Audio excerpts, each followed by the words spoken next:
The text arrived at 6:43 in the morning, sharp enough to slice through the quiet like a blade. "We'll skip your housewarming. Your sister just moved too." 12 words. 12 tiny reminders that my place in the family was always conditional, always secondary, always negotiable.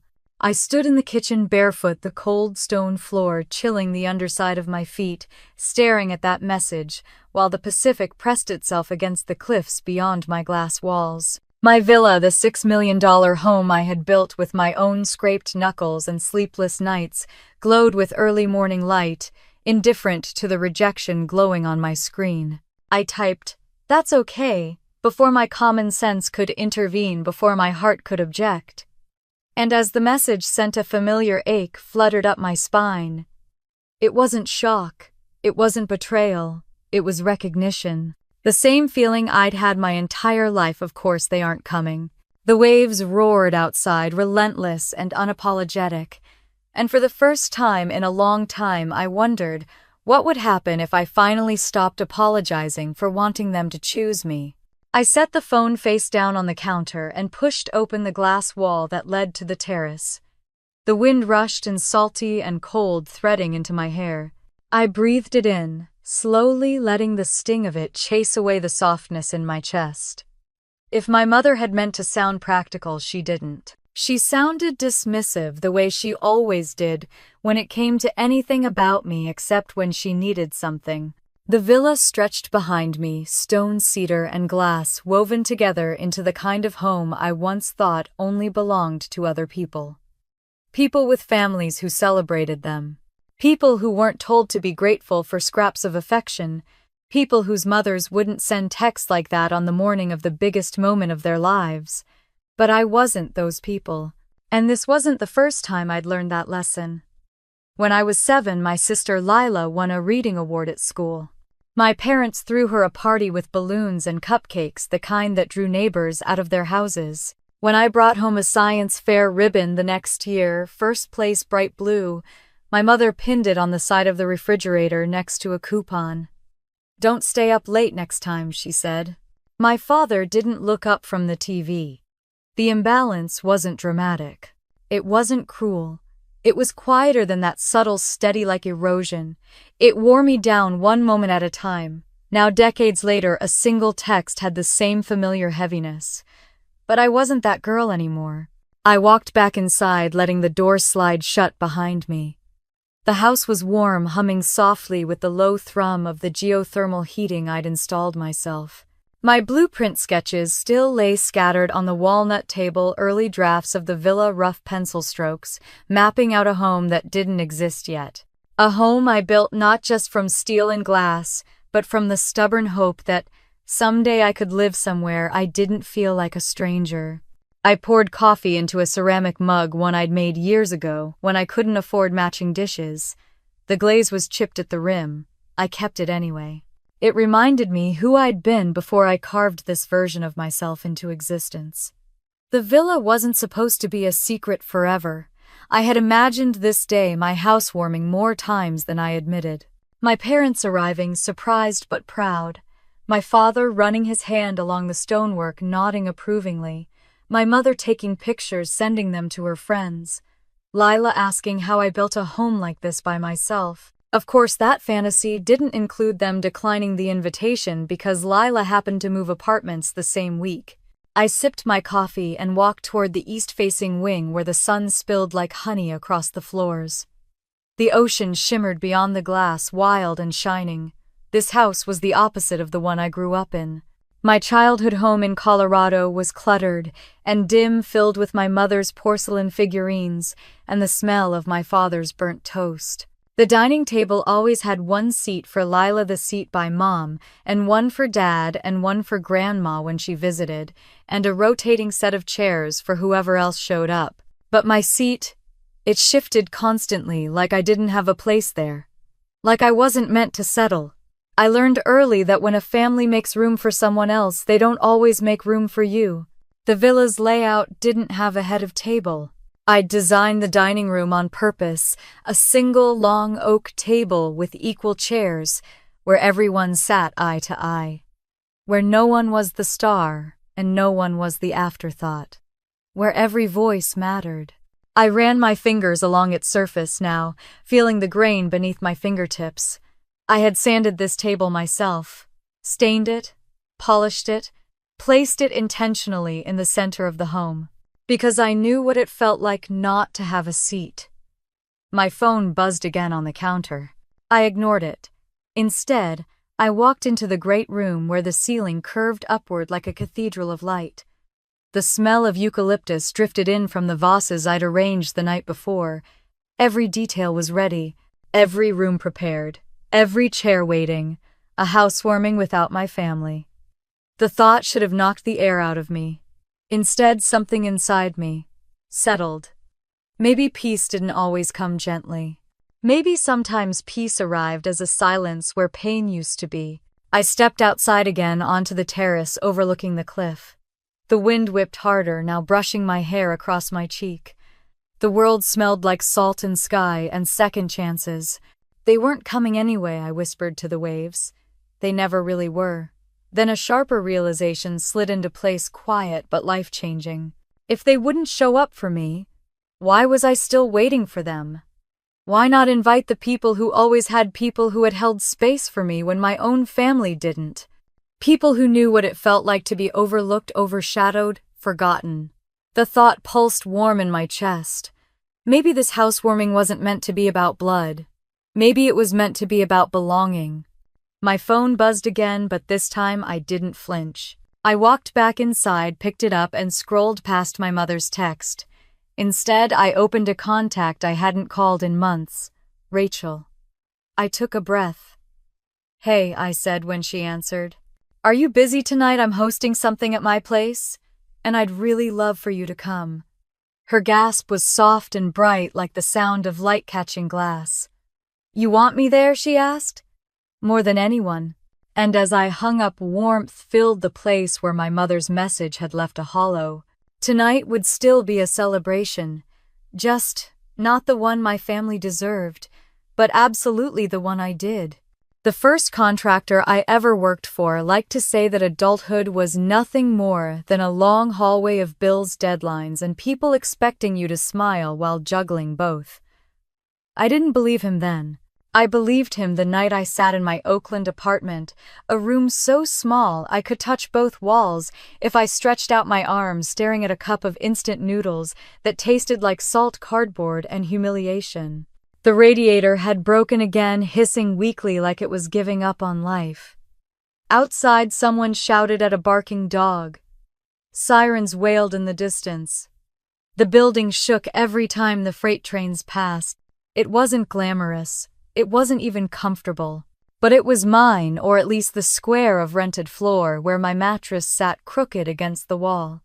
I had imagined moving out would feel like liberation. But that night, sitting cross-legged on the uneven floor with my first paycheck half spent in advance, it felt like something else entirely. Not failure, not regret, something quieter. Something like starting over from ashes. The next morning, I arrived at Havenworks Remodeling for my second week on the job, clutching the keys to my beat-up sedan like a talisman. The studio smelled of paint thinner and coffee burned on a hot plate. The others were already there. Jason, leaning against the drafting table, arms crossed over his perfectly ironed shirt. Two junior designers whispering over color samples. The project manager tapping at her laptop. I said good morning to everyone. Only one person answered. Jason looked up and smirked. "The glue girl is here." He had started calling me that on day one after I spent an hour reinforcing a crooked cabinet door he'd installed wrong. I had fixed it quietly without saying anything. I think that bothered him more than if I had called him out. "You know," he continued, tapping his pen against the table, "some people go to school to design. Some people go to school to stick things together." I ignored him and picked up my clipboard. If I had learned anything in my childhood home, it was that silence was often the only safe place to put your feelings. But later that afternoon, while the team reviewed blueprints for a kitchen remodel, I noticed something. Jason had miscalculated the load-bearing allowance for the overhead beams. It wasn't a small mistake. If not corrected, the entire remodel could sag under weight within a year. I approached him cautiously. Jason, the beam load, stay in your lane, Amelia. He didn't even look up from his screen. We're the designers, your support. My cheeks burned, but I swallowed the frustration like I had swallowed every overlooked victory growing up. Bite down, keep moving. That evening, as I swept sawdust off the workshop floor, a gentle voice called from behind me. Dear, is there a reason my kitchen mock-up looks different than last week? It was Mrs. Connors, the client. She was in her late 60s with hair the color of winter fog and an expression that could spot a lie from a mile away. Jason stepped toward her ready with excuses, but she held up a hand. I was asking Miss Rhodes. I blinked. Oh, I made a few adjustments. The angles wouldn't align with the weight distribution, so I reworked the cabinet structure. She smiled warmly. Thank you. Looks like someone here knows what they're doing. Jason stiffened, and the project manager raised an eyebrow at him. I could almost feel the shift in the air, tiny but undeniable. Still, any pride I felt evaporated when I returned to my freezing apartment that night. I boiled water for noodles again, the steam fogging the cracked window. As I ate, I tried to call my mother, not for money, not for advice, just to hear a voice that felt familiar. She answered on the second ring, breathless. Oh, Amelia, I'm glad you called, but make it quick. Your sister just accepted a job promotion. I smiled automatically. That's great for her. She got flowers delivered to the office. And your father printed her announcement to show the neighbors. It's been such a day. That's really nice. And how's work, she asked, but it sounded more like an afterthought. It's fine, I said, even though my fingers were bleeding from sanding wood all day, and I had spent lunch crying in my car. Well, you're always so independent. I never worry about you, she said brightly. You're our strong girl. I stared at the wall, the paint peeling in thin strips. Strong girl. The praise meant to sound loving, but always felt like abandonment wearing lipstick. I should go, I said quietly. All right, tell me if Lila needs anything for her apartment. She wants help choosing decor. I hung up and rested my forehead against my knees. I wasn't jealous. I wasn't angry. I was just tired of being the daughter they remembered when convenient. 2 nights later, after another 12-hour shift, I checked the family group chat. They had sent photos of a dinner celebration for Lila's promotion. My name didn't appear once. I closed the app and tossed the phone onto the mattress. The next morning, an email popped into my inbox from Gavin, my former mentor from Seattle. Saw some of your drafting updates online. What are you building for yourself these days? I stared at the question, unable to answer. I wasn't building anything for myself, just building other people's kitchens and bathrooms while I slept on a second-hand mattress. I typed back nothing yet. His reply came quickly. Then start. You won't escape your old life by working on someone else's dreams. I stared at that sentence so long my eyes burned. That afternoon, my manager approached me with a rare, encouraging smile. Amelia, we'd like you to take on a small renovation, just a bathroom. Let's see what you can do when you're the lead. My heart kicked like a startled bird. Me alone, your drawings are precise. Clients trust precision. I said yes before she finished the sentence. It was a tiny project, a narrow bathroom in a small apartment in Santa Cruz, but I treated it like it was a cathedral. I worked nights sketching elevations and weekends measuring tiles. When the remodel was complete, the client, a retired nurse with kind eyes, walked into the room and whispered, "It feels like breathing again." She didn't know it, but those words cracked something open inside me. For the first time in months, I felt seen, not overshadowed, not dismissed, not compared. Seen. The very next week, during a company meeting, Jason presented a new kitchen project he claimed full credit for, even though 3/4 of the drafting had been mine. Every compliment thrown at him felt like a needle sliding under my skin. When he paused for questions, I lifted my hand. But before I could speak, he cut me off. Amelia was just support on this one. No one questioned him. Not the manager. Not the interns. Not anyone. The words died in my throat like smoke. Afterward, I walked outside, the crisp afternoon sun burning my eyes, and sat on the curb. Cars passed. People laughed. The world kept moving. But inside me, something finally stopped. I didn't belong here. Not in Oakland.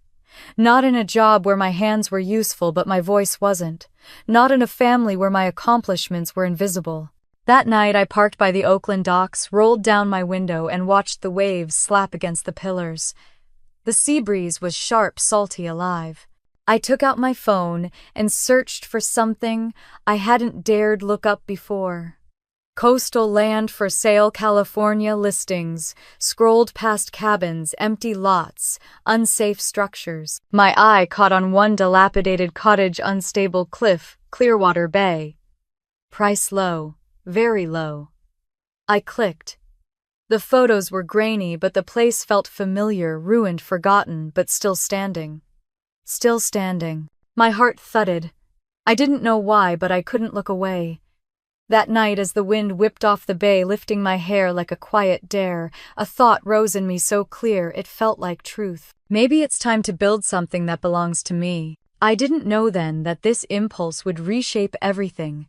My work, my life, my entire relationship with the word home. All I knew was this: I was done building for everyone else. It was time to start building for myself. The ocean wind hit me the moment I stepped out of the car, cold enough to sting but clean in a way the Oakland air never was. I stood at the edge of the gravel turnout, looking down at the crooked cottage clinging to the cliffside like it had survived out of pure stubbornness. The roof sagged. The porch leaned. Every window was clouded with salt. But something in the ruin pulled at me, a silent, familiar ache. A place that had been neglected for years yet refused to fall. Maybe that's why I couldn't walk away. The waves crashed far below, a slow, steady roar that shook the ground under my boots. The for sale sign rattled against its rusted screws. I tightened my coat around me and stepped toward the cottage door, which groaned open under the slightest push. Inside, dust swirled through beams of winter sunlight, sneaking through cracks in the roof. The air smelled of cedar rot and ocean brine. It should have felt haunted. Instead, it felt like a confession. I brushed my fingers against the warped wooden table left behind. My childhood hands once curled around tools in a dark shed, building tiny crooked tables no one wanted. Now those same hands trembled at the thought of building something here, something real, something mine. A floorboard creaked behind me. I turned sharply. A woman in a dark blazer stood in the doorway, hair whipped by the wind. "You're Amelia?" she asked, offering a gloved hand. "Carmen Ray, realtor." I took her hand, feeling the firm grip of someone who'd spent decades negotiating properties no sane person would buy. "You came alone," she observed. "I wanted to see it before I changed my mind." Carmen laughed softly. "Most people don't need to see it at all before they change theirs." She led me around the perimeter, stepping carefully over loose stones. "This cliff shifts every winter," she said. "Some years more than others. Engineers walked away. Contractors walked away. Buyers walked away. The last offer fell through because the foundation gave them nightmares. She wasn't trying to sell it, she was trying to warn me. And yet, as she talked about unstable soil and lawsuits, my gaze kept drifting to the horizon, vast, open, untouchable. Nothing in my life had ever been untouchable. Until now. Carmen stopped at the edge of the cliff and looked at me with a curious softness. "Most people see danger here. You look like you see something else." "I do," I whispered. "What is it, potential?" She studied me for a long moment, her expression shifting from skepticism to something almost protective. "Walk carefully, Amelia," she said. "Some land takes more from a person than it gives." I wasn't sure why, but that sentence felt personal, like she wasn't talking about land at all. We walked back to her SUV and she handed me a folder of documents. When I opened it, my breath hitched. The price really was shockingly low. A number that belonged to a fixer-upper in a bad neighborhood, not oceanfront land, with a view that could silence a storm. "You'll want an inspection," Carmen said. "I know.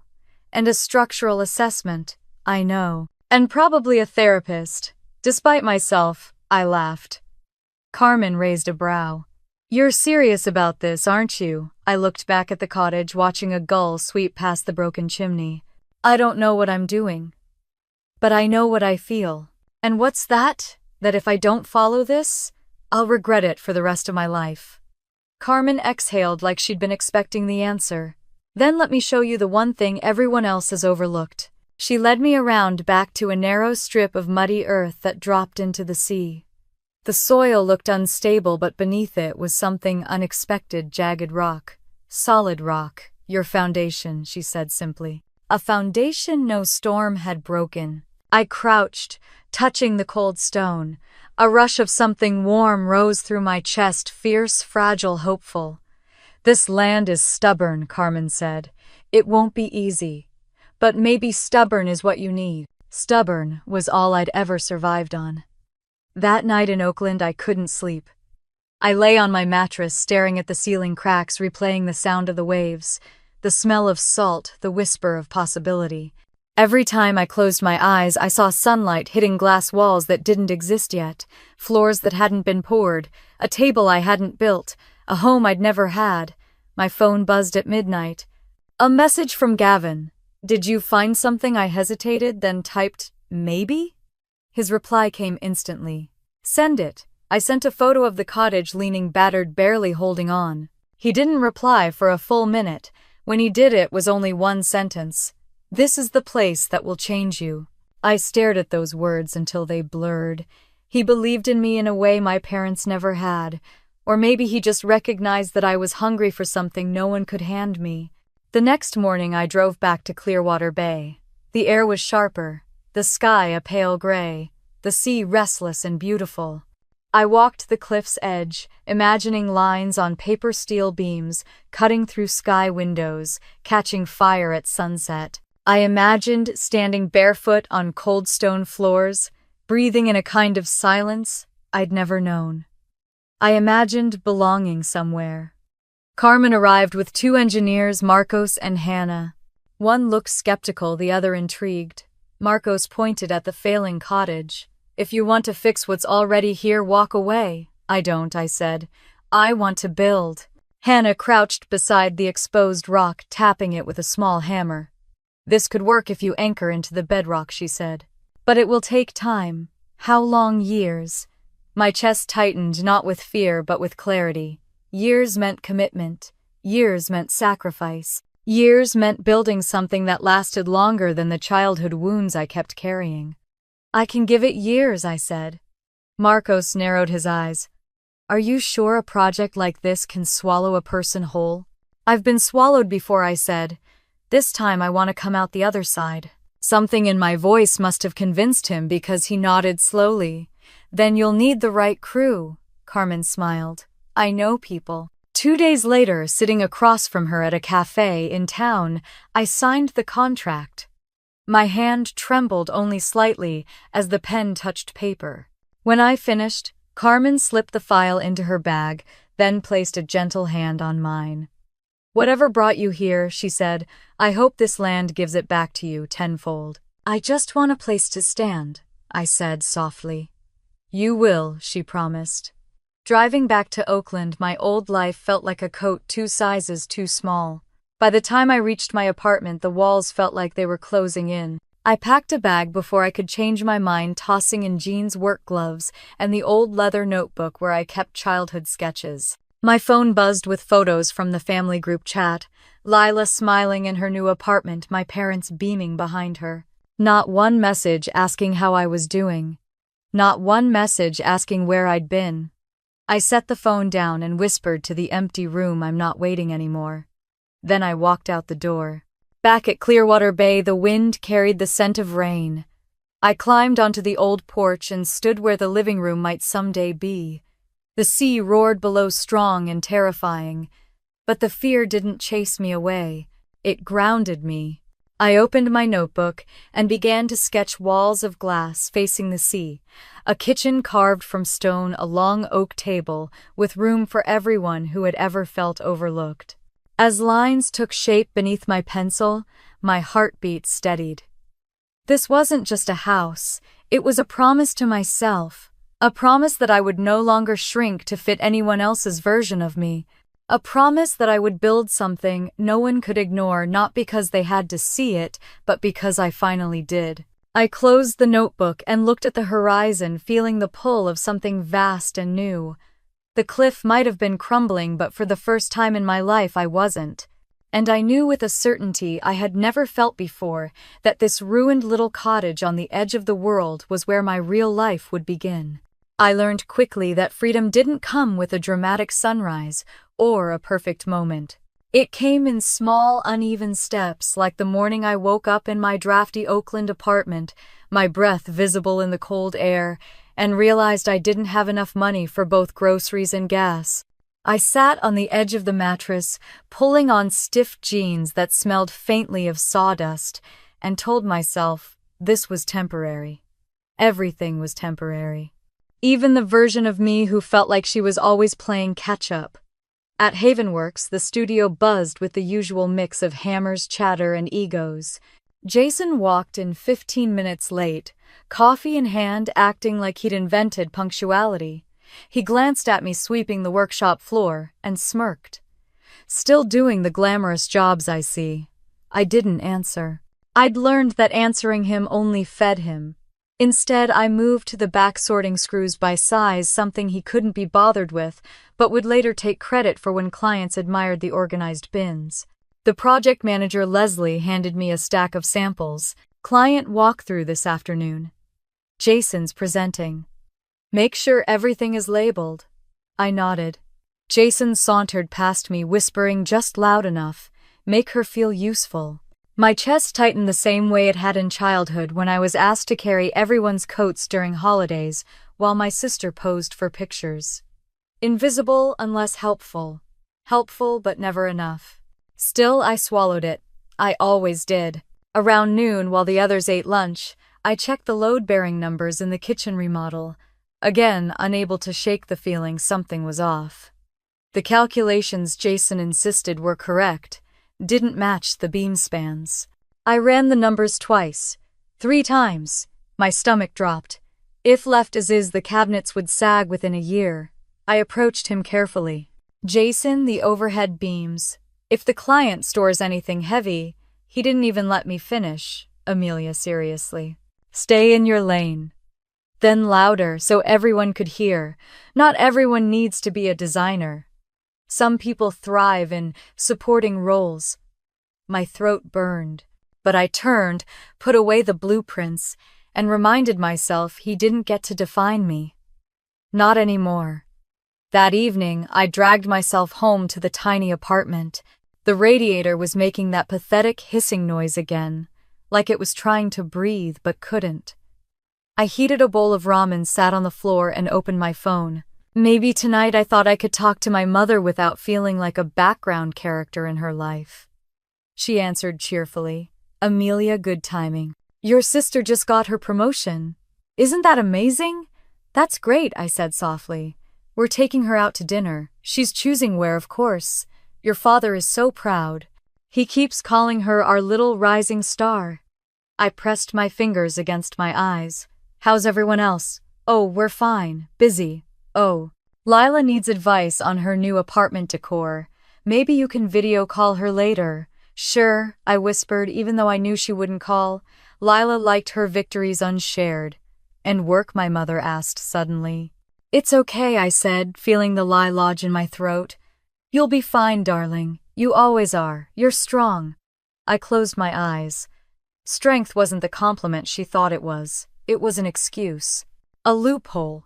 A way to justify the imbalance she refused to name. After we hung up, I stared at the empty room, the peeling paint, the stack of half-finished sketches on my drafting table. I felt small. Smaller than I'd felt in a long time. The next morning, I walked into the studio to find Mrs. Connors waiting. She'd brought cookies for the team and wanted to review her kitchen progress. Jason launched into his pitch arms, sweeping wide like he was revealing a masterpiece. But she frowned, looking at the model. "This isn't what we discussed." Jason blinked. "It's exactly what she turned to me. Miss Rhodes, did you adjust these angles?" My heart jumped. Yes, the weight distribution wasn't safe. I redrew. "It's perfect," she said. "Exactly what I wanted." Jason's jaw clenched. Leslie shot him a look. For the first time, the room shifted in my direction. Not enough to make me equal, but enough to make me visible. That night, I celebrated alone with a grocery store muffin. It crumbled when I bit it, sweet, but slightly stale. Still, it tasted like something I hadn't felt in a long time. Hope. 2 weeks later, Leslie called me into her office. I braced myself for a reprimand, but instead she smiled. "You're taking lead on a new project, a simple bathroom remodel." Simple, but lead. My chest tightened with a mixture of fear and exhilaration. I poured myself into it, measuring tiles late at night, sketching layouts until my fingers cramped. When the project finished, the client stepped into her newly renovated bathroom and put a hand to her mouth. "It feels like I can breathe again." Those words stayed with me for days, but reality snapped back fast. During a Monday meeting, Jason presented a design that was nearly identical to one I'd drafted after hours. My stomach twisted as he accepted praise he had no right to claim. I lifted my hand, ready to speak. Jason cut me off instantly. "Amelia just did support work." The room nodded, uninterested. My voice slipped back into the silence I thought I'd escaped. I left the building shaking. I sat on the curb, hugging my knees to my chest while cars rushed by. Everything inside me felt like it was cracking, splintering into pieces too small to pick up. I didn't cry. I was too used to this feeling. That night, trying to clear my head, I walked down to the Oakland waterfront. Fog curled around the docks. The water slapped against the wood in dull, rhythmic hits. The ocean had a sound I loved, endlessly angry, but always returning, never giving up on itself. I opened my phone without thinking and searched coastal land for sale, California oceanfront, fixer-upper. Several listings appeared. Then one, Clearwater Bay. Dilapidated cottage, unsafe structure, price very low. I clicked the photos, shaky, grainy shots of the crumbling place I had visited once, the one that had stuck in my mind like a heartbeat. I stared at them for a long time, maybe too long. My phone buzzed, a new email from Gavin. "Confrontation means you're growing. Confusion means you're close. What are you afraid of building?" I typed back before I could second-guess it. "Myself." His reply came seconds later. "Then build something that starts with you." I closed my eyes, listening to the water hit the dock over and over, like someone knocking patiently on a door. Maybe it wasn't a question of whether I belonged in my family or at my job. Maybe it was a question of where I wanted to belong. And maybe for the first time I had an answer. The next morning, without thinking, I got in my car and drove toward Clearwater Bay. Past the winding cliffs, past the postcard views, to that shaky porch overlooking the roaring Pacific. The cottage looked worse than before. But the land felt like a dare. And I wasn't the kind of woman who walked away from a dare. Not anymore. I stepped onto the porch and closed my eyes as the wind whipped my hair across my face. "Yes," I whispered into the salt air. I didn't know yet if I meant yes to the land, to the risk to myself, or to the possibility that all three could be the same thing. The wind was sharper along Clearwater Bay. The morning I returned, the kind of wind that didn't ask permission before cutting straight through you. I stood at the cliff's edge, staring down at the crooked cottage, as if it might disappear if I blinked. The roof had caved in a little more. The porch leaned harder to the left. But I felt the same tug in my chest I had felt the first time, like some part of me recognized it before I even stepped inside. I walked toward the door, boots sinking into damp soil. The cottage groaned as if startled awake. Sunlight crept through holes in the roof, illuminating floating dust like tiny suspended memories. I pressed my hand against one of the beams. It felt cold, brittle, but not defeated. A voice behind me broke the stillness. "You came back." I turned to see Carmen Ray standing in the doorway, coat cinched tight, clipboard tucked under one arm, her hair whipped in the wind. I did, I said. I needed to see it again. Most people don't, she replied dryly. Usually one visit is enough for them to run in the opposite direction. But I'm still here. That's what worries me. She led me outside to the back of the cottage where jagged rock jutted out beneath the soil. The waves crashed violently below, spraying mist high into the air. This is the part no one notices, Carmen said, tapping her boot against the exposed stone. They see the collapsing cottage and the unstable cliff. They don't see the bedrock holding everything together. I crouched down, brushing my fingers along the rough surface. The cold seeped into my skin, but something about it grounded me. This is solid, I asked. Stronger than it looks, she said. Kind of like someone else I'm looking at. I didn't answer. She pulled a folder from her bag. If you're serious, here are the disclosures. Landslides every few years. High winds. Winter storms. You'll need reinforced steel deep anchors and contractors who aren't afraid of getting blown off a cliff. Her eyes softened slightly. This won't be easy, Amelia. I'm not afraid of hard, I said. I didn't say hard, she replied. I said unforgiving. We walked back toward her SUV in silence. She handed me the folder, hesitating just a moment before letting go. What brought you here? She asked quietly. I looked out at the horizon. Something that needed a place to land. That night in my Oakland apartment, the walls felt smaller than usual. I sat on the mattress with the disclosure forms spread around me, soil instability reports, risk assessments, estimates for structural reinforcement. It was overwhelming, terrifying, and exhilarating all at once. My phone buzzed. A message from Gavin. Thought more about that cottage. I took a picture of the cliff and sent it to him. He replied almost instantly.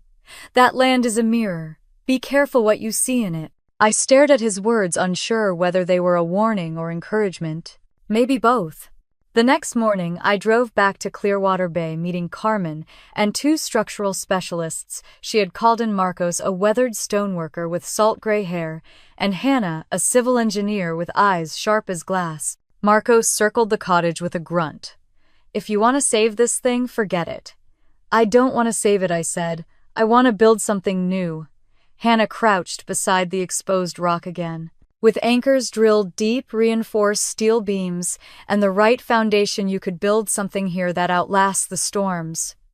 How long would it take? I asked. A year at least, Marcos snorted. More like 2. I lifted my chin. I'm not in a hurry. They exchanged glances, measuring something in me. Why here? Hannah finally asked. I hesitated before answering, because I know what it feels like to be overlooked, forgotten, but still standing. Marcos grunted. Fair enough. We'll send you estimates. After they left, Carmen lingered beside me. You're really going to do this, aren't you? She asked. Yes.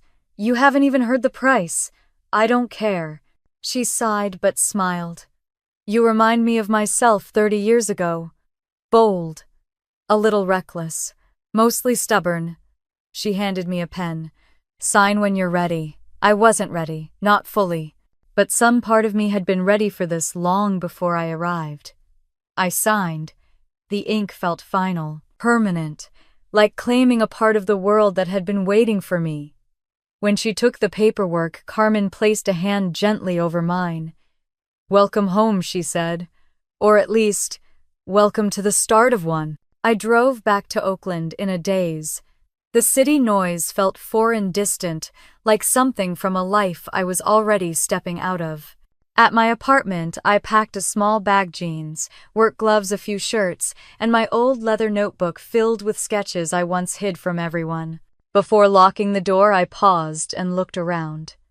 It wasn't a home. It never had been. It was a stopgap, a holding place, a room I lived in because I didn't know where else to go. Now I did.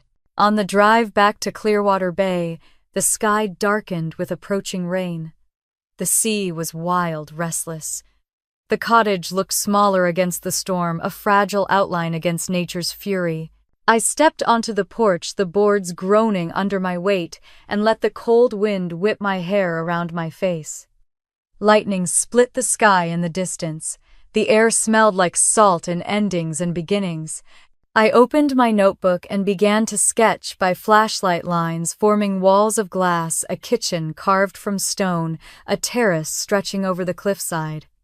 It wasn't perfect, but neither was I, and maybe that was the point. Somewhere between the thunder and the waves, I whispered to the empty air, "You and me, we'll rebuild."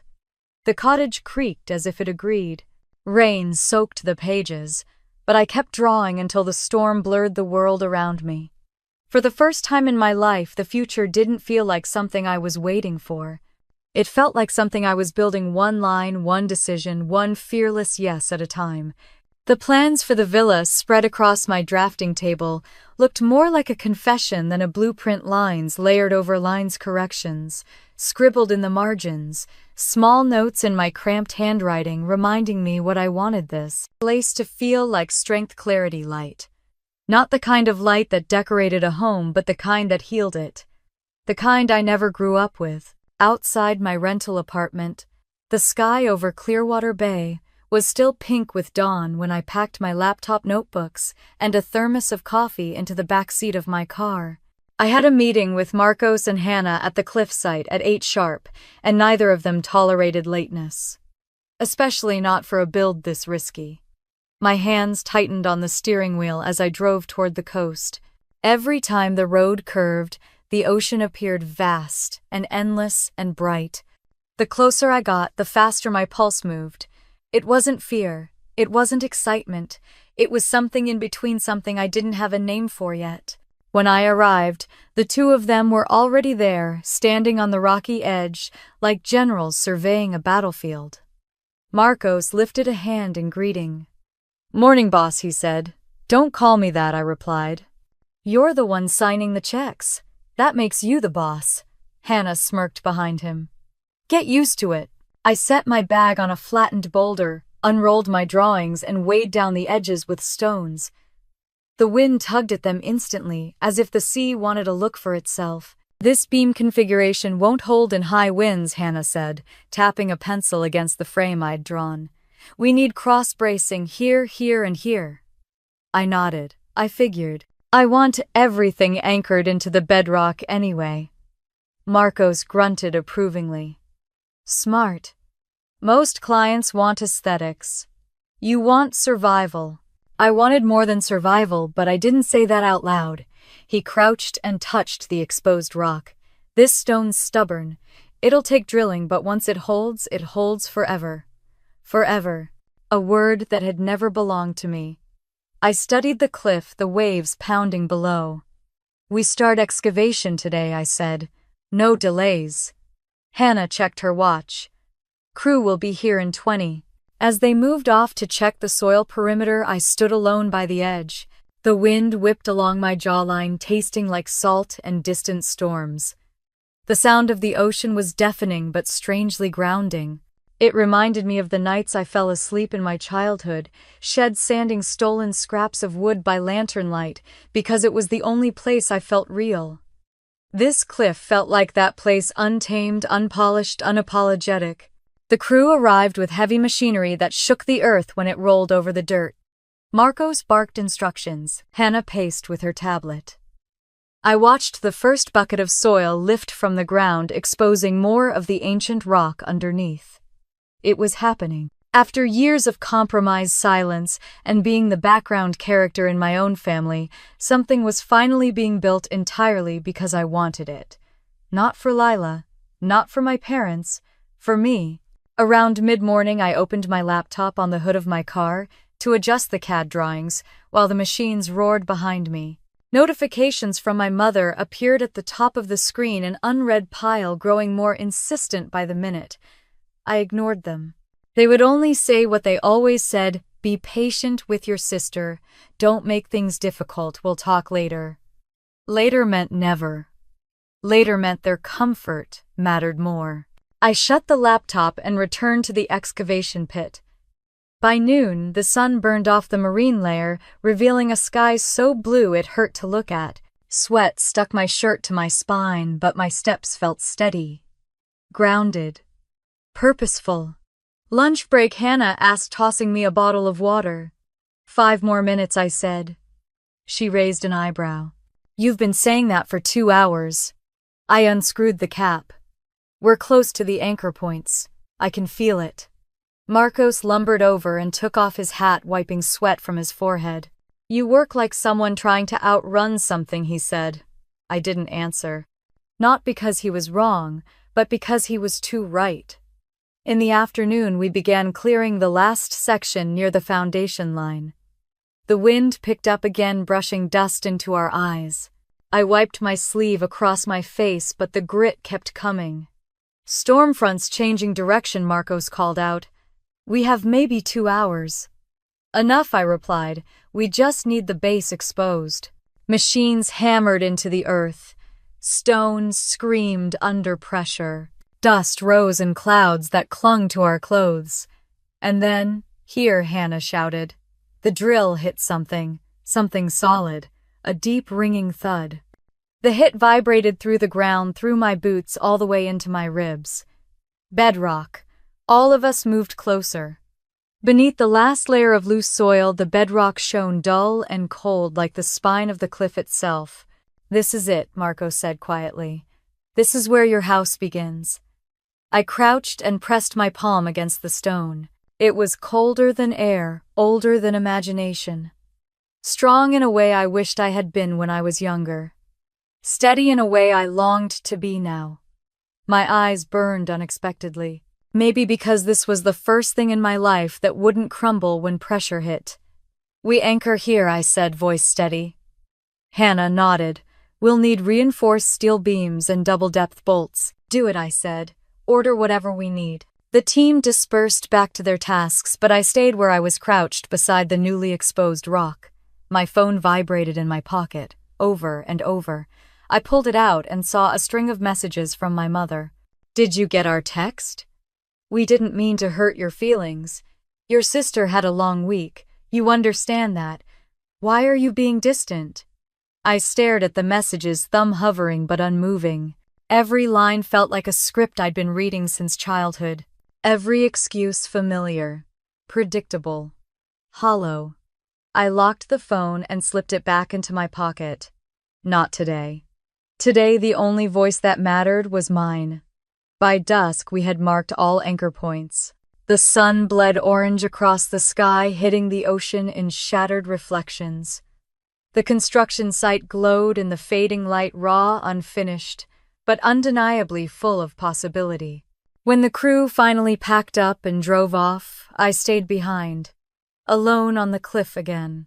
The wind nudged my shoulders, cold and persistent. The ocean below churned in a slow, powerful rhythm. I stepped closer to the edge. The exposed rock stretched like a promise beneath my feet. A foundation strong enough to hold a home. A foundation strong enough to hold me. I whispered into the wind. This time I'm building something no one can take away. The waves answered with a roaring crash. And for the first time since the text that morning, I felt something close to peace, a quiet, rising certainty that whatever came next, I finally had solid ground beneath me. The storm hit harder than the forecast predicted. By the time I reached the cliff again, clouds had swallowed the sky, and the wind carried the sharp bite of approaching rain.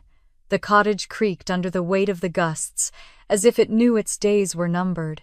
I tightened my jacket and stepped toward the scaffolding we had built earlier that week, boots slipping in the mud. Marcos was already there, hands deep in his coat pockets, staring at the exposed skeleton of the old cottage like it was a stubborn animal he was finally ready to break.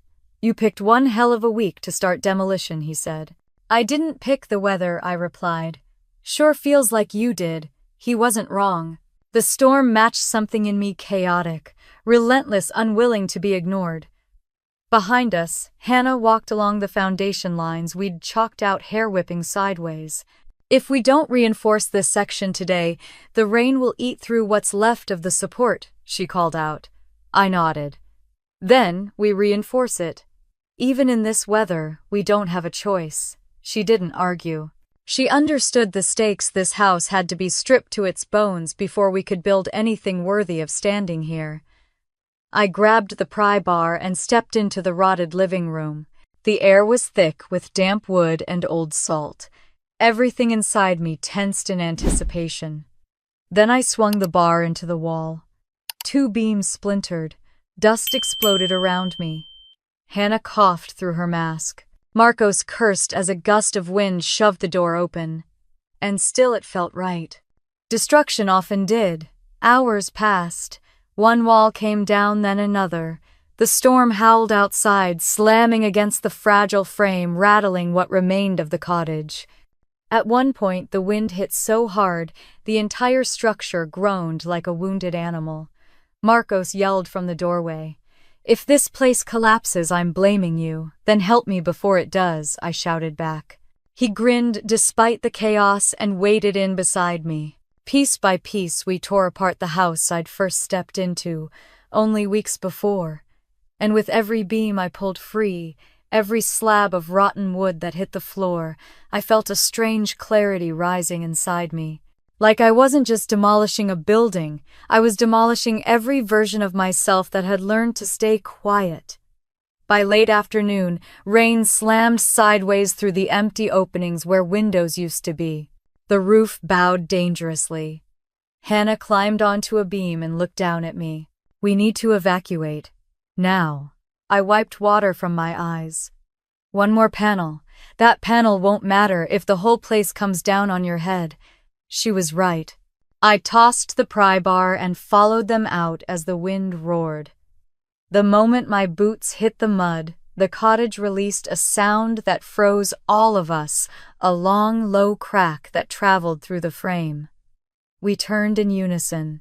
The last support beam snapped. The remaining structure collapsed inward like a dying thing finally giving up the fight. A plume of dust and debris exploded into the storm. I stood there, drenched, chest heaving, watching the house crumble into ruin. And instead of devastation, what I felt was a fierce, almost blinding sense of release. This was not a loss. It was a beginning. Marcos slapped my shoulder. "Congratulations, you just killed a house." I exhaled a shaky breath. "It needed to die." Hannah nodded softly. "Now we can build something meant to last." The storm faded by evening, leaving a sky cracked open with streaks of pink and bruised violet. The 3 of us stood on the cliff in silence, watching waves crash below where the foundation of my future home now lay exposed and waiting. Eventually they packed up and drove back toward town headlights, weaving down the dark coastal road. I stayed behind alone on the cliff, staring at the uneven silhouette of the remaining stone and rock. This land had given me truth today. Not gently, not politely, but truth all the same. Sometimes you couldn't build until you burned the old structure down. When I finally drove back to the tiny rental I was using during construction, my clothes still clung wet to my skin. The heater sputtered weakly as I peeled off my jacket. The cottage's collapse replayed in my head, the sound of things breaking, giving way, releasing. It mirrored something in me that I hadn't wanted to admit. I had spent my whole life propping up things that should have fallen long ago. Family dynamics. Old expectations. Roles I'd never agreed to. I'd reinforced all of it, afraid that if it collapsed, I'd collapse with it. But I didn't. I was still here. The next morning I woke with my muscles aching but my mind sharper than it had been in months. I grabbed my notebook and sketched before my thoughts could scatter. New lines, new beams, new possibilities. A home built on what remained, not on what rotted. Around noon, as I reviewed the structural drawings with clearer vision, my phone buzzed. A message from Mom. "Dad says the storm hit your area. Is everything okay?" I stared at the text, surprised by the concern, but also wary of what it meant. Their interest always came laced with expectations, or strings. Before responding, I stepped outside to breathe in the crisp air. The storm had scrubbed the sky clean, leaving it startlingly blue. For a moment, I let myself imagine what the cliff looked like right now, empty, raw, honest. "Yes," I typed. "Everything's fine. A pause. Then, good. Your sister is coming over for dinner tonight. Thought you should know. A familiar sting crawled up my spine. There it was again, the quiet reminder that their world still revolved around Lila. But something was different today. I wasn't revolving with them anymore. Thanks for telling me, I typed. Then I put the phone away. No explanations.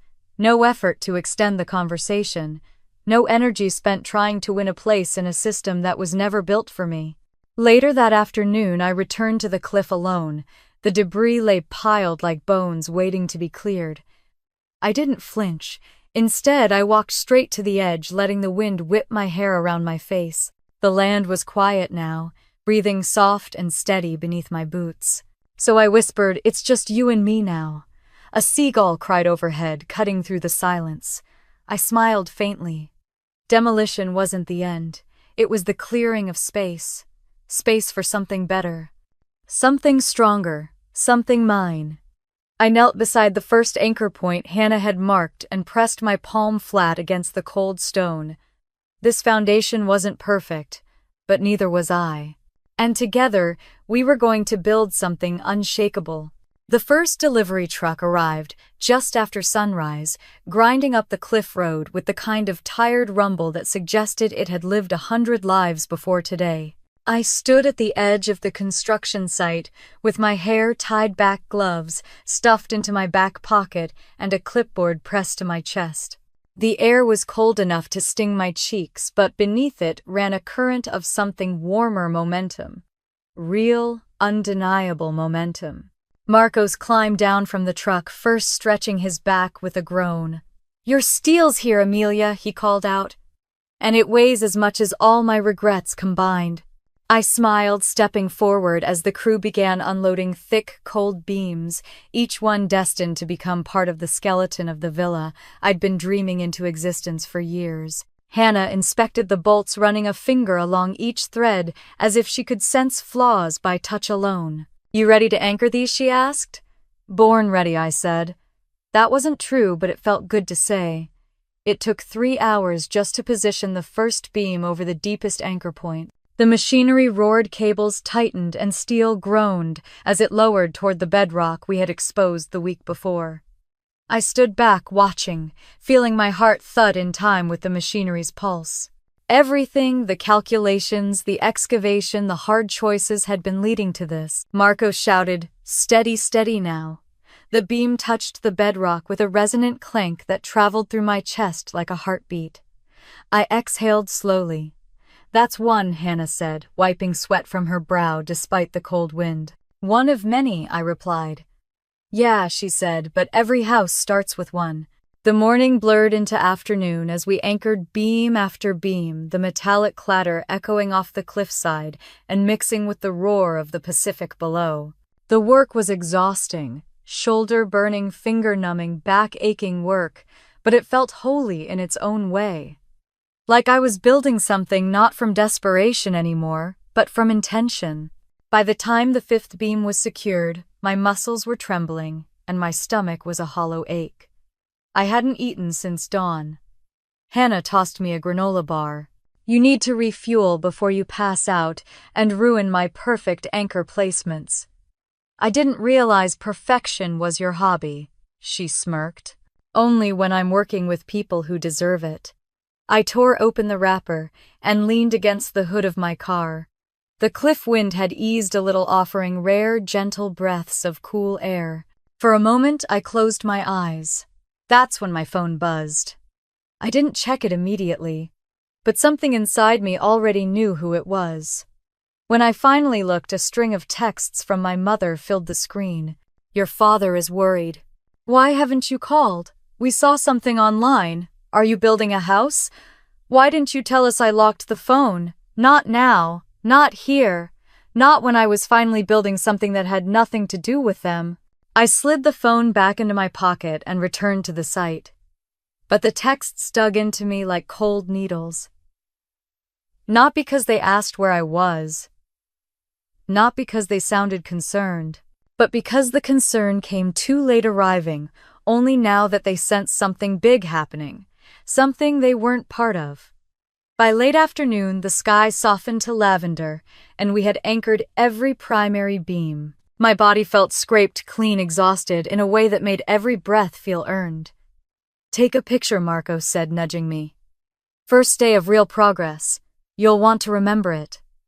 I did. I pulled out my phone and snapped a photo, the steel beams rising from the rock, like the ribs of some giant creature clawing its way into the world. The light hit them just right, gleaming bright against the shadowed sea. It looked strong. It looked unapologetic. It looked like someone finally claiming space. And for the first time, I saw the villa not just as something I was building, but as something I was becoming. When the crew packed up and drove off for the evening, I lingered.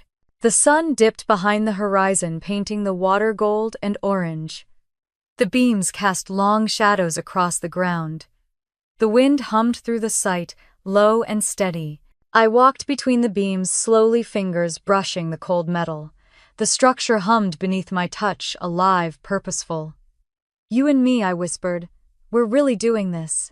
The ocean answered with a swell that crashed powerfully against the rocks. At the far end of the site, I climbed onto the temporary decking we'd set to keep us from falling off the edge. From there, the world looked endless. The cliff dropped away beneath me, and the sea stretched outward like a promise I didn't know how to interpret. My phone buzzed again. This time I checked. A text from Lila. "Mom says you're acting weird. Are you okay?" The message was typical. Lila centered around her, delivered without context, assuming I felt responsible for her comfort. For a long moment, I stared at the screen. Then I typed something I had never typed before. "I'm busy, Lila. Talk later." It was small, but it felt like a tectonic shift. A boundary drawn in steel and stone. I slipped the phone into my jacket and kept walking along the beams, feeling their strength beneath my boots. Feeling my own strength echo back. By the time I reached the highest point where the terrace would someday sit, overlooking the Pacific, the sky had gone indigo and the first stars appeared. I sat down on the cold metal, letting my feet dangle above the dark water far below. The wind tugged at my sleeves. The air smelled like salt and rust and hope. I closed my eyes and let the moment settle deep inside me. For years, I had been building for survival. For years, I had been proving myself to people who didn't look long enough to see me. For years, I had been living like a shadow. But here on this cliff, with steel rising around me and the world falling away beneath, I felt something new. I felt like a foundation. Not the shaky kind I grew up on, but the kind that could hold weight. Hold storms. Hold truth. My truth. When I finally stood to leave, the beams glimmered under the moonlight, and the wind carried a faint, almost eerie calm across the cliff. A calm that felt like permission. And as I walked back toward the car boots, echoing against steel and stone, I whispered the words I'd been too afraid to claim out loud. Until now, I'm done shrinking. The waves roared in quiet agreement. The first headlights appeared just after sunset, carving two pale streaks across the winding cliff road.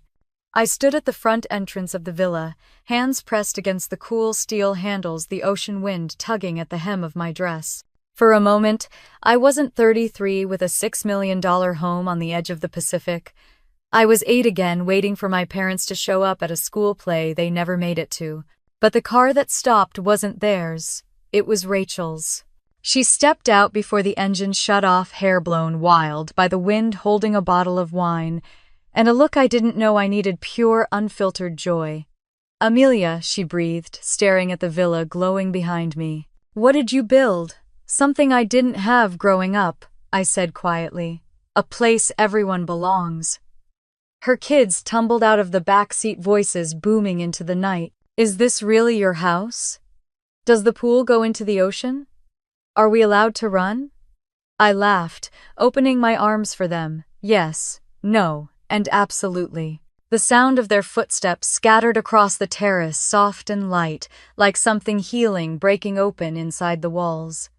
Behind them, Rachel stepped into the foyer and froze. Her eyes widened at the cathedral's ceiling, the glass walls rippling with reflections of the ocean.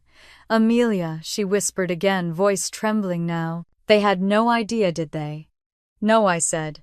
"And that's okay." More cars arrived. Cousin Eli. Aunt Marianne with her tart wrapped in a towel. The older neighbor from Oakland who used to slide leftover soup to me after long work nights. People who had once been pushed aside in their own families and now walked through my doorway with cautious hope, like they were waiting for someone to tell them they weren't intruding. "You're exactly where you're supposed to be," I said to each of them. Inside, the table glowed under soft lighting. The linen runners I'd chosen with trembling hands, the eucalyptus branches. I'd arranged myself every polished glass. Each piece held a quiet intention. No hierarchy, no favorites, no kids' corner. Just one long, equal table. Margaret stirred chowder in the kitchen, humming to herself. Lucas and June tuned their guitar and violin near the corner window. And the villa felt alive in a way I hadn't expected, like it had been waiting for laughter to echo through it. By 7, the room was full. Forks clinked. Glasses caught the candlelight. The children's giggles ricocheted off glass and stone. The fireplace crackled. For the first time, I stood in a crowded room and didn't feel like a shadow. Aunt Marianne leaned toward me. "Your mother, she would faint if she saw this."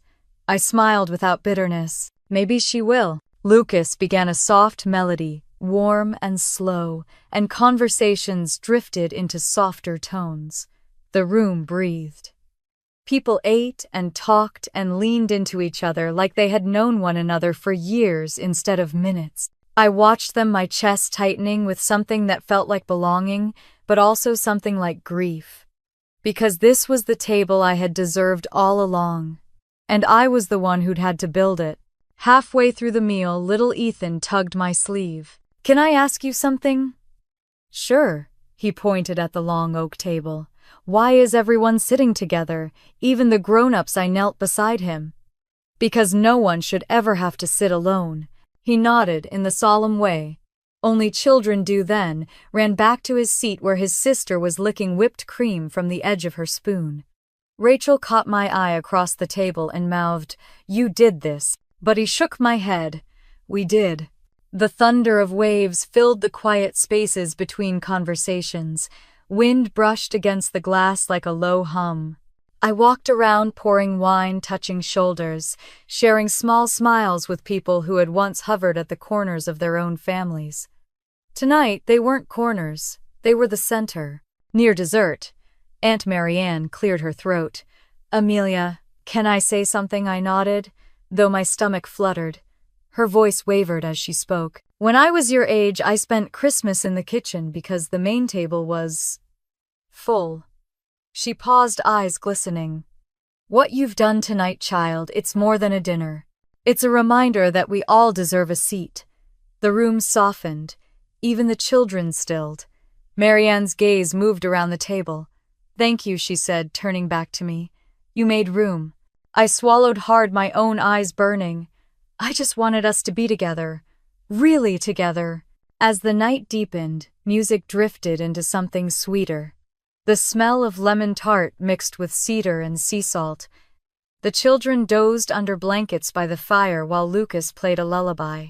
People didn't rush to leave. Some lingered on the terrace, wrapped in throws, staring at the waves. Others wandered down to the stargazing deck. The house welcomed every footstep like it had been waiting for all of this, for people who didn't need to prove they belonged to take up space inside its walls. Around 10, we gathered for a photo on the terrace.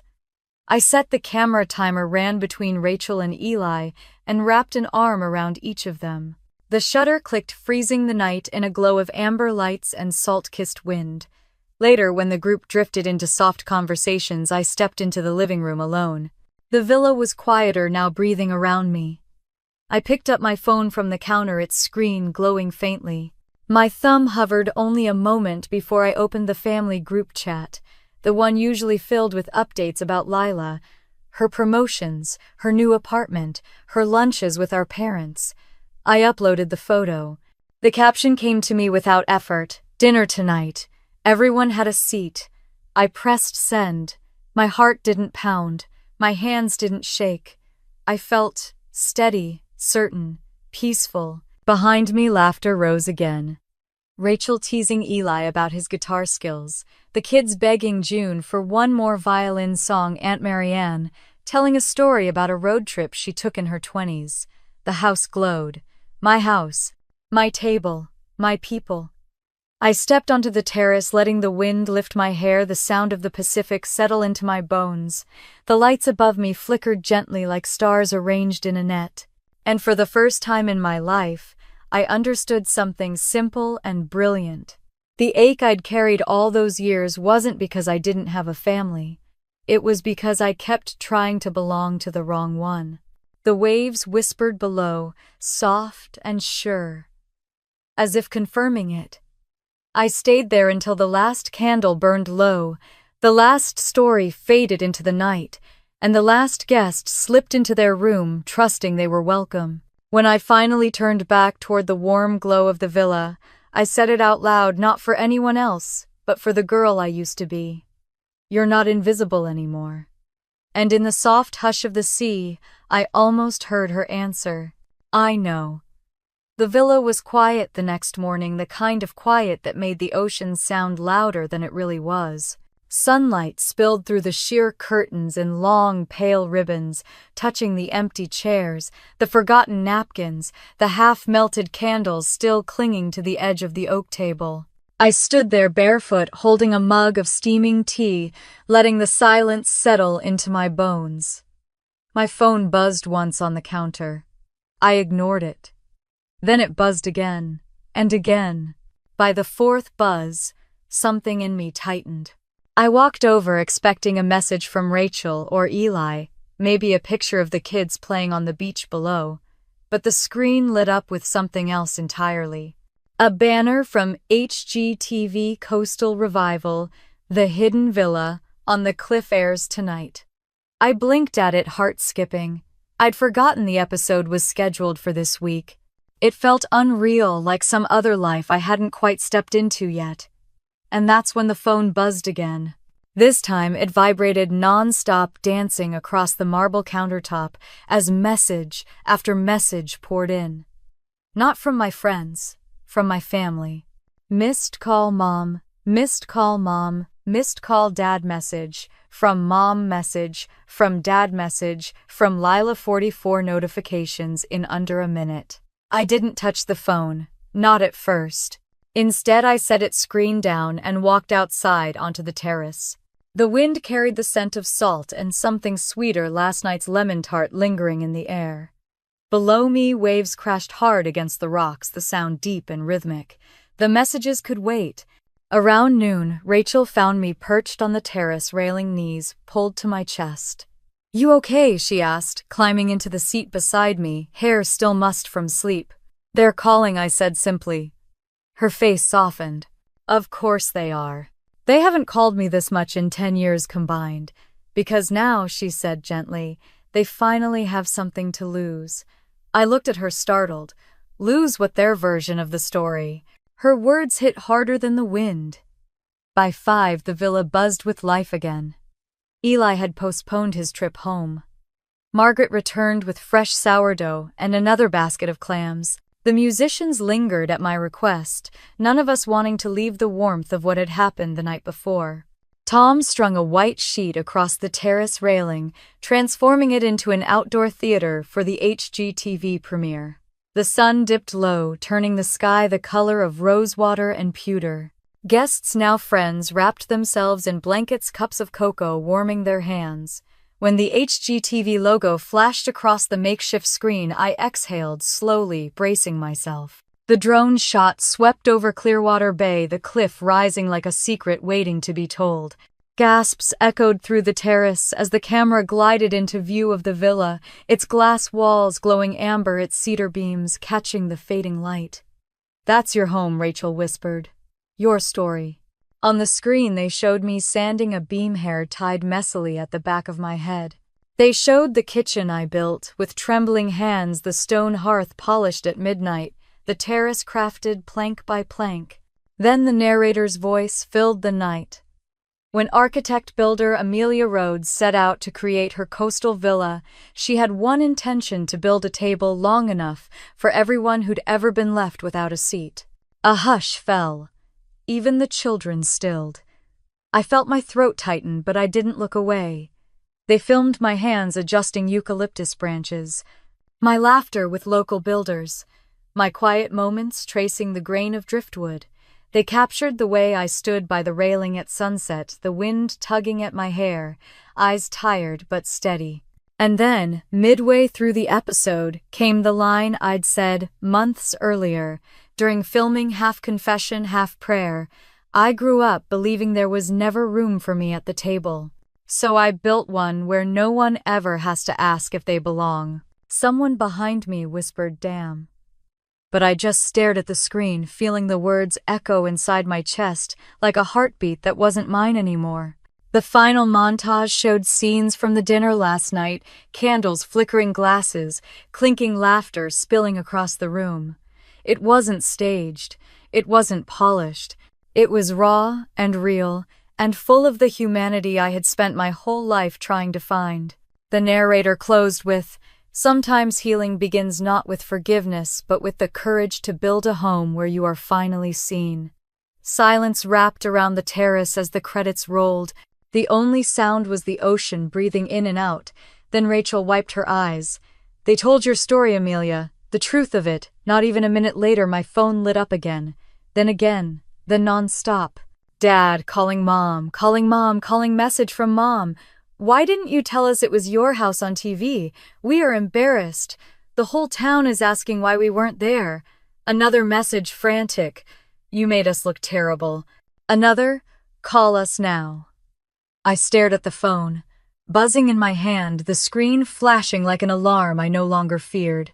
The Amelia from 10 years ago would have called them back, immediately apologizing for hurting them with her success. The Amelia from last year might have hesitated, heart twisting with guilt. But the Amelia standing barefoot on the terrace tonight, surrounded by people who chose to show up, she simply opened the last text and began typing slowly, steadily. "I invited you. You said you were busy with Lila. That's all there is to it." I hit send. The wind brushed my hair across my cheek. The coastline shimmered below. Behind me, guests began replaying their favorite moments from the episode, laughing, teasing, living. I set the phone down and didn't pick it back up, not even when it buzzed again. Not even when the messages turned from panic to anger to silence. Instead, I walked toward the group, the warm hum of conversation pulling me back into the world I had built, the world I had chosen. "Come on," Eli called. "We're lighting a fire." Rachel handed me a blanket. The musicians were already tuning again. Someone uncorked another bottle of wine. And I realized something with startling clarity. For the first time, I wasn't standing at the edge of someone else's story waiting to be welcomed. I was already home. I stepped closer to the fire, letting its heat soften the last remaining chill inside me, and thought, this time, they don't get to decide where I belong. The phone didn't stop buzzing all morning, vibrating across the cedar table like a trapped insect desperate to be heard. I didn't check it. Not yet. The villa was quiet except for the steady pull of the tide and the soft crackle of the fireplace I lit to warm the fog-heavy morning. I wrapped a blanket around my shoulders and stood facing the ocean, letting the cold air bite at my cheeks. Grandma called first. She didn't say hello. She just said, "They're going to keep calling until someone makes them listen. Let me be on the line when you pick up." I closed my eyes. "Are you sure I've been silent long enough?" she replied. "Call them." My hands trembled only a little as I pressed Mom. She answered immediately, breath sharp. "Amelia, why haven't you hold on?" I said quietly. "I'm putting Grandma on." A beat of confusion, then the soft click as the third line connected. "Mother," my mom said, wary. "Why are you?" "Because you're not going to twist this," Grandma cut in, voice steadier than I had ever heard it. Not this time. Silence spread across the call like cold water. I held the phone between my palms, staring at the waves crashing below the balcony. Mom spoke first. "We saw the show. The whole town saw it. Everyone is asking why we weren't there. You blindsided us. I didn't match her tone. I invited you. That text was taken out of context, she snapped. You know your sister had just moved. We were trying to be fair. Fair, Grandma repeated, a low, weary sigh threading through the word. You do not get to say that word. Dad's voice chimed in, irritated. Mother, please, you don't understand. Oh, I understand perfectly, she said. I've watched this family for 30 years. I've watched the way you raised those girls, one held up as glass, the other used as glue. My throat tightened. Dad exhaled sharply. We did our best. No, Grandma said. You did what was easiest. Mom bristled. You're acting like we abused her. You neglected her, Grandma replied. And you excused it every time by calling her strong. I closed my eyes. The truth of it stung everywhere at once. Mom launched into the same justification I had heard my entire life. Amelia didn't need us like Lila did. She was always independent. She wanted to do things by herself. She wanted to be seen, Grandma said. She just learned early that you wouldn't look. Another silence spread longer this time. My mother's voice softened, but not in the way softness means, care soft, the way fabric thins after too many washes. Amelia, you should have told us the house was yours. We would have come. I almost laughed. Almost. You didn't come when I invited you. We didn't know it was this, Dad said. We didn't know people would talk. They're saying we're terrible parents. There it was, not remorse, embarrassment. I let the words settle before answering. You're upset about how it looked, not about what it was. That's not fair, Mom whispered. All I wanted was for you to show up, I said. Not for the cameras. Not for the town. For me. My voice cracked on the last word almost imperceptibly, but Grandma heard it. Her voice dropped soft and fierce. Judy, Robert, this is your chance to finally listen to her. Don't waste it. Dad sighed heavily, like the weight of the conversation exhausted him. We didn't think you needed us. I did, I said, for a very long time. My mother's breath hitched. I imagined her sitting in the living room of the house I grew up in, framed photos of Lila everywhere, none of me. A lifetime of imbalance reflected in the silence between us. I'm sorry, she said finally, voice trembling. I didn't know you felt this way. Yes, you did, Grandma said. You just didn't want to face it. Mom didn't argue. She couldn't. The line stayed quiet for so long I thought the call had dropped. Then my father spoke, voice lower, unfamiliar. I saw the episode last night, he said. The way you built that house. The way people talked about you. I didn't know you had that in you. I always did, I said. You just didn't look long enough to see it. His breath shook once. You're right. It was the first true admission I'd heard from him in years. The wind slammed against the glass wall beside me, rattling it slightly. It felt like the world echoing with something I never thought I'd hear. Mom exhaled shakily. Can we come see you? Not for a show. Not for the neighbors. Just us. I didn't say yes. I didn't say no. I need time, I replied. She swallowed hard. We'll wait. After the call ended, I kept holding the phone like it might vanish if I let go. Grandma rested her hand on my forearm. You did well, sweetheart. I feel empty, I whispered. You let go of a weight you carried since childhood. Emptiness is normal. It means there's room for something new. I didn't cry, but something inside me loosened like a knot being undone, one thread at a time. Later that afternoon, I walked down the private trail leading to the small stretch of sand below the cliff. The tide was low, leaving dark, wet streaks across the rocks. I sat on a large piece of driftwood, hugging my knees. For years I thought healing would feel like fireworks. It didn't. It felt like breathing. Slow, quiet, unforced. The sun slipped lower, turning the waves a muted silver. A gull screeched overhead, then dipped into the wind, gliding effortlessly against the backdrop of fading sky. I didn't think about my parents. I didn't think about Lila. I thought about the table. Long, wide, full. I thought about the way every seat was equal. I thought about how it felt to stand at the head of nothing because there was no head at all. When I climbed back up the stairs carved into the cliff, I found a message from my mother waiting. Just 3 words. "We're trying, Amelia." I stared at them for a long time. Trying wasn't enough to rebuild a lifetime, but it was enough to start something new. For the first time, instead of swallowing the ache, I let it drift through me like sea spray light, and passing. Back inside the villa, Rachel was helping clean candle wax from the table. She glanced at my expression and paused. "How'd it go?" "Not perfect," I said, "but honest," she nodded. "That's more than most families ever get." I ran my hand along the length of the oak wood, feeling its smooth grain, remembering the girl I used to be kneeling on a shed floor carving uneven lines into scraps of plywood. She would have never believed she'd end up here. She would have never believed she could speak truth without begging for love in return. Rachel nudged me gently. "They'll come around." I smiled faintly. Maybe, maybe not, but either way, I'm not disappearing again. Outside evening settled over the Pacific like a soft blanket. The villa glowed in warm amber light, the home I built from scar tissue and stubbornness and quiet, relentless hope. Tomorrow might bring apologies, or defensiveness, or nothing at all. But tonight, I finally felt like someone who didn't have to earn her place at any table, not even her own. Because this time, the table was mine.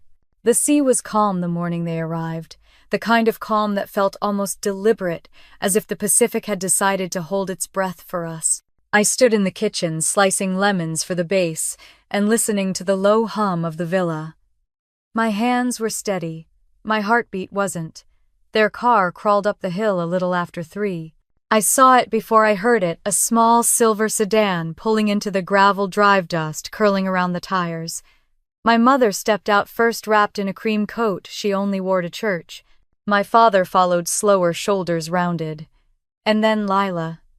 Her eyes scanned the villa with a mixture of awe and something I couldn't quite read. None of them moved at first. So I opened the front door and said the simplest thing I could manage. "Come in." They crossed the threshold like travelers entering a foreign country, quiet, hesitant, looking around as if waiting for permission to breathe. I didn't rush them. I just walked toward the dining nook near the fireplace where I'd set a small table for 4. No elaborate decor, no eucalyptus branches, no linen runners. Just warm soup, fresh bread, and a place for every person who'd spent years pretending we were fine. My mother touched the back of a chair lightly, her fingers trembling. "It's beautiful," she whispered. "It's home," I said. "Sit wherever you want." They exchanged glances, unsure, then chose their seats not out of habit but out of newfound caution, like they understood this wasn't a table where anyone was crowned the favorite. The fire snapped softly as we served ourselves. For a while no one spoke. Not because there was nothing to say, but because there was too much. Finally my father cleared his throat. "You built this," he said quietly. "All of it." "Yes. I don't understand how." "It took time," I replied. "And a lot of learning. And people who believed in me." He nodded once. A small nod, but real. My mother set her spoon down, fingers curling in her lap. "We watched the episode again this morning," she said. We didn't realize how much of your heart was in this place. I didn't soften. I didn't break. I just told the truth. I spent most of my life trying to be seen. This was the first time I built something without hoping you would approve." She winced, eyes dropping to her bowl. "I was wrong, Amelia, about so many things." Her voice shook. "I thought being fair meant giving the fragile one the most attention. I didn't realize I was taking it from you. That hurt," I said. "More than you ever said it did. And I'm sorry." Her voice cracked. "I'm so sorry." Something in me loosened slowly, like a knot untying after years of strain. Not forgiveness. Not yet. But a release. Dad spoke next, voice low. "I wasn't good at understanding you. I thought independence meant you didn't want us close." "I wanted you close," I said. "I just stopped asking." He swallowed hard, blinking into the firelight. I should have been better. The quiet that followed wasn't heavy. It was honest. We ate. We talked not about blame, but about beginnings. My mother asked gentle questions about the build. My father wanted to know how deep the foundation anchors were drilled. Lila stared at the glass wall facing the sea, cheeks flushed pink. "This place," she whispered, "it feels like standing inside the sky." I smiled faintly. "It's supposed to feel open." She hesitated, then said softly, "I never knew you wanted things like this." "You didn't ask." Her lips pressed together, eyes glistening. "I should have." I didn't answer. I let the silence say what words couldn't. After dessert, I led them down the terrace steps to the overlook where the cliff dropped toward the roaring Pacific. The sky blushed gold at the edge's waves, catching light like shards of glass. My mother wrapped her coat tighter. "How do you live with this sound?" she asked. "It reminds me I'm not small," I said, "just part of something bigger." We stood there together watching the horizon shift. Not healed, not perfect, but no longer pretending. When the wind picked up, they moved closer to the railing. My father rested a hand gently on the wood beam. "Can we come back?" he asked quietly. "Maybe," I said. "If we're building forward, not backward." My mother nodded. "That's fair." Fair. The word didn't sting this time. Before they left, Lila hugged me. Not the polite tap of childhood. Not obligation. A real hug. Her voice was small against my shoulder. "I'm glad you built this," she whispered. "I'm glad you didn't wait for us." I exhaled into her hair. "Me too." I watched their car disappear down the hill, its taillights blinking like small fading stars. The wind tugged my sweater as I walked back inside the villa. The table was still warm from where we'd sat, the soup pot empty. 4 bowls stacked by the sink. For years I believed healing would come in one dramatic moment, a confrontation, an apology, a revelation. But healing, I realized, was quieter, softer. A collection of small, honest conversations. A table set for 4, not because it erased the past, but because it honored what could come next. I stepped out onto the terrace, letting the ocean wind whip strands of hair across my face. The waves rolled in and out, steady as breath. The sky dimmed into twilight. And somewhere inside me, the younger version of myself, the girl who once sat alone on Christmas morning pretending not to notice she had no gift, finally exhaled. She wasn't invisible. She wasn't forgotten. She had built something extraordinary out of the pieces she'd been handed. I leaned against the railing, watching the first star blink through the dusk. And with a quiet, growing smile, I whispered to the sea, "I'm home." If you've been listening to my story, maybe there's a piece of it that echoes something in your own life. Maybe you've been overlooked. Maybe you've been left out. Maybe you've had to build your own kind of table just to feel seen. If so, I want to hear your story. Tell me in the comments what moment in your life made you realize you deserved more than what you were given. Tell me where you're watching from. And if you want more stories like this, stories about healing, justice, family, and finding your place, make sure you like this video, subscribe, and stay with me for the next chapter. Sometimes the best way to be seen is to finally step into your own light.